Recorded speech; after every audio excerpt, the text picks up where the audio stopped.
আসসালামু আলাইকুম, hello everyone, welcome to my new blog. যে এ স্মল লাইফ চ্যানেলে সকলকে স্বাগতম। দূরে এবং কাছে, দেশ ও দেশ বাহিরে যে যেখান থেকে দেখছেন, আশা করছি সকলেই ভালো আছো। তোমাদেরকে সাথে নিয়ে শুরু করছি আজকের নতুন ব্লগ। আই হোপ তোমাদের ভালো লাগবে। তো আজকে রবিবারের মেনু তোমাদের সাথে শেয়ার করছি। রাতে কি রান্না করতেছি সেটাই তোমাদের সাথে দেখাচ্ছি। এখানে আমি কচুরমুখী আর আলু সিদ্ধ দিয়ে দিয়েছি, কারণ কচুরমুখী দিয়ে ডাল রান্না করব। এটাকে একটু মেখে নিচ্ছি।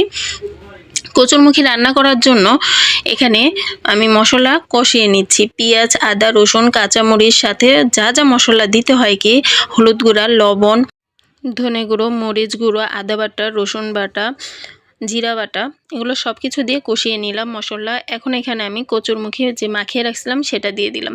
ঢেকে এখন এটাকে কষিয়ে নিচ্ছি। কষানো আমার প্রায় শেষ হয়ে গেছে, সেজন্য এখানে একটু পানি দিলাম। দেখো এখানে আমার কিন্তু রেডি হয়ে গেছে কচুরমুখীর ডাল। সাথে থাকছে ডিম ভাজবো, এজন্য পেঁয়াজ মরিচ নিলাম, সাথে ডিমটা নিয়ে মেখিয়ে এখন ডিমটা ভেজে নেব।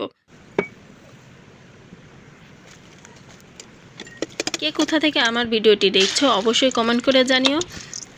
আর যদি ভালো লাগে তাহলে like, comment, share and subscribe করে আমার বন্ধু হয়ে যেও।